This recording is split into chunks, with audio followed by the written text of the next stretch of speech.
Hello everyone, welcome to Quick Script Learning. In today's lesson, we will learn the basics of Pitman shorthand consonant. अगर आप beginner हो, so don't worry. I will explain everything step by step in a simple way. Before we begin, let's know a little about the history of Pitman shorthand. Pitman shorthand को sir Isaac Pitman ने 1837 में England में develop किया था। ये एक phonetic writing system है, यानी इसमें वर्ड्स को उनकी स्पेलिंग के हिसाब से नहीं बल्कि उसकी साउंड के हिसाब से लिखा जाता है। इसी वजह से पिटमैन शॉर्टहैंड बहुत फास्ट और एक्यूरेट मानी जाती है और आज भी स्टेनोग्राफी और कॉम्पिटिटिव एग्ज़ाम्स में वाइडली यूज़ की जाती है। अब जब पिटमैन शॉर्टहैंड के बारे में बेसिक इन्फॉर्मेशन मिल गई है तो चलिए आज का पहला चैप्टर शुरू करते हैं और पहले समझते हैं what is shorthand. What is shorthand? Shorthand is a fast writing system that uses symbols instead of alphabet. मतलब शॉर्टहैंड एक फास्ट राइटिंग सिस्टम है जिसमें हम नॉर्मल अल्फ़ाबेट्स की जगह सिंबल्स और स्ट्रोक्स का यूज़ करते हैं।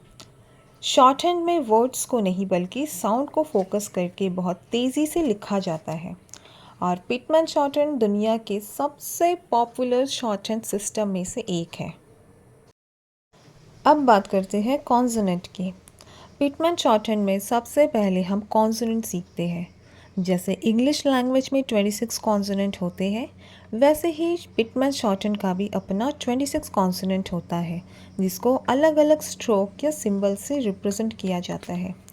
जैसे वर्ड्स बनाने के लिए ABCD कॉन्सोनेंट को पहले सीखा जाता है, वैसे ही शॉर्टहैंड को सीखने और समझने के लिए इसका कॉन्सोनेंट सिस्टम सीखना बहुत ज़रूरी होता है, क्योंकि कॉन्सोनेंट बेस है शॉर्टहैंड का और इसके बिना हम स्ट्रोक नहीं बना सकते।